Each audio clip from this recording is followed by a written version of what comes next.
So it's true. Thank you, Brian. It's true. A lot of people in Canada are liking becoming our beautiful, cherished 51st state. They'll have to pay much lower taxes. They'll have the ultimate security. You know, they don't pay very much for security right now because they rely on us, which is really unfair to us. They make cars that we could make, and they send them back into the United States. We've called out those comments. They're disrespectful. They're not helpful. And they need to stop before, and they will have to stop before we sit down and have a conversation about our broader partnership with the United States. Mark Carney is teaching Canadians and the world how to deal with a narcissist.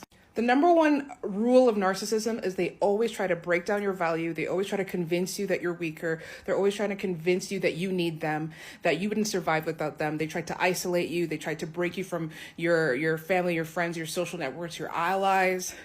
And the best way to deal with them is to not give them access to you unless they operate within a line of respect. He's basically saying, like, I will not speak to him unless he says that Canada is a sovereign country. Otherwise, you have no access to me. I know my worth. I don't need you to tell me my worth. I don't need anyone to defend me. Canada is a sovereign country. If you can't accept that, then you have no access to us. We don't need another country to validate our sovereignty. We are sovereign.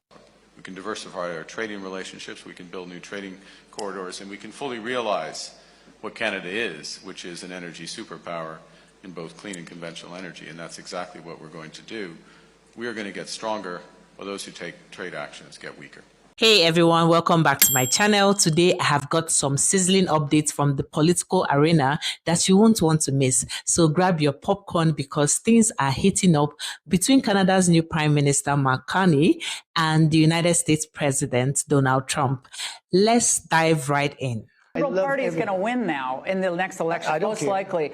And they were down and out. Isn't that going to make them more hostile to us and possibly I'd rather deal with a liberal than a for China closer to Canada, and that would really put us in a bind. The conservative that's running is stupidly no friend of mine. I don't know him, but he said negative things. So when he says negative things, I couldn't care less. I think it's easier to deal actually with a liberal. And maybe they're going to win, but I don't really care. It doesn't matter to me at all. So your end game is what with them? My end game is I don't want to have a big deficit. I don't want to see the United States of America, and you say 60 and I say 200, but it doesn't matter. I don't want us to pay 60 or $200 billion to a country that if they were a state, think of this, he would be our biggest, most beautiful, it would be great. Mark Carney got endorsed by Trump. Do you think we're stupid? Just like how Putin endorsed Kamala? Like, do you think we're really that dumb? I'm sorry, that reverse psychology shit don't work in Canada. I'm sorry. We all know Trump is scared of Carney. That's why he's real quiet. Haven't heard 51st State in a minute, eh? He's scared. He thinks he could use that reverse psychology shit. We're not Americans. Try again, though. Nice try, but wrong country, wrong bitch. Wrong country, wrong bitch. So picture this. President Donald Trump, known for his bold and often controversial moves, decides to endorse Canada's freshly minted Prime Minister Mark Carney. Now, you would think that an endorsement is a good thing, right? Well, not so fast. Many Canadians saw this as a classic case of reverse psychology. The sentiment, nice try, Trump, but we are not falling for it. It's like when someone tells you not to touch something and suddenly you really, really want to touch it. Canada's new Prime Minister, Mark Carney, has chosen Europe, not the United States, for his first trip abroad. He said it was important for Canada to strengthen relations with reliable allies. Mark Carney met President Macron in Paris today and will travel to London later. Canada, like Europe, is being hit by a swathe of tariffs imposed by Donald Trump, ramping up trade tension between the nations. Canada just defied the U.S. in a way no one saw coming. And this is a stark warning for President Donald Trump. Yeah, because Mark Carney, Canada's new prime minister, just sent a massive message to Washington by making his first official foreign trip to Europe instead of the U.S., breaking decades of tradition. And guess what? He didn't hold back. back. In a direct shot at Donald Trump, Carney slammed the U.S. president's disrespectful comments about Canada being the 51st state, saying negotiations with Washington won't even start until the U.S. shows some respect. But that's not all. Carney is now shifting Canada's military alliances away from the U.S. and towards Europe, even reconsidering a multi-billion-dollar fighter jet deal with Lockheed Martin in favor of European suppliers like Sweden. And in London, he made it clear Canada is done being dependent on the U.S. for trade, defense, and diplomacy. With France and the U.K. rolling out the red carpet for Carney, this is looking like a major realignment in global power dynamics. The question now is, will Trump retaliate? And is this the beginning of a serious Canada-U.S. rift? So traditionally,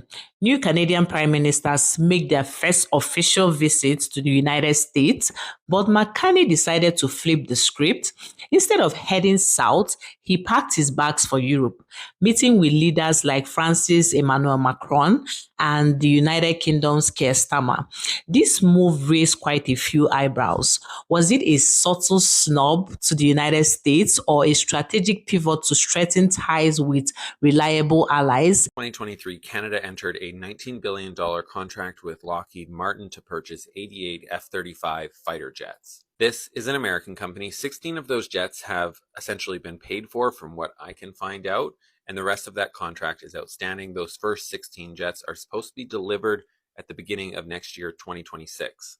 In total, the contract is actually worth $70 billion because you have to figure in maintenance and the lifespan of those planes going forward. Now, as of today, Bill Blair, who is the defense minister under Mark Carney's government, said in a Power and Politics interview that he is headed to Europe to look at other options in procurement of fighter jets, insinuating that they may cancel the contract with Lockheed Martin. Now, what Lloyd Axworthy was referring to in his interview prior to Bill Blair's, Lloyd Axworthy's interview was yesterday, was that the US government and the Pentagon would have lots of control over the F-35 jets that they sell us. Because although they sell us the F-35 jets themselves, they don't actually sell us the software which the US and the companies surrounding defense maintain the patents on, meaning every time that software needs to be updated, we are at the mercy of the United States. So Bill Blair is going to Europe and he is looking into different suppliers. One of those suppliers specifically is a Swedish builder called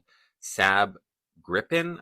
I don't know if I'm saying that right, who says they can manufacture these planes in Canada, actually, meaning we would essentially have our own defense manufacturing sector of fighter jets here in Canada. They would also transfer the intellectual property to Canada so that they could be maintained and upgraded here in Canada.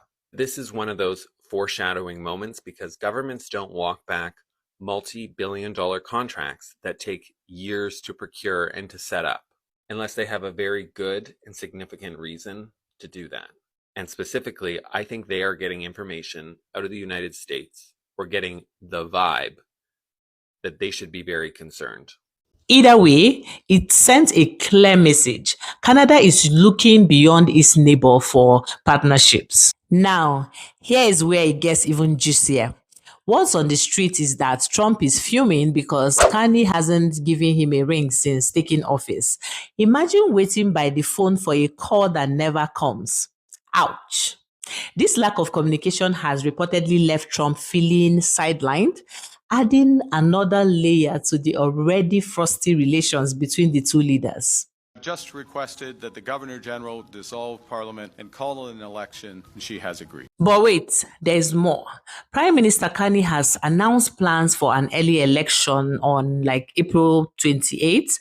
This bold move comes amid escalating trade tensions and sovereignty threats from Trump. By seeking a fresh mandate, Carney aims to fortify his position and rally Canadians against external pressures. It's a high-stake gamble, but one that could redefine Canada's political landscape.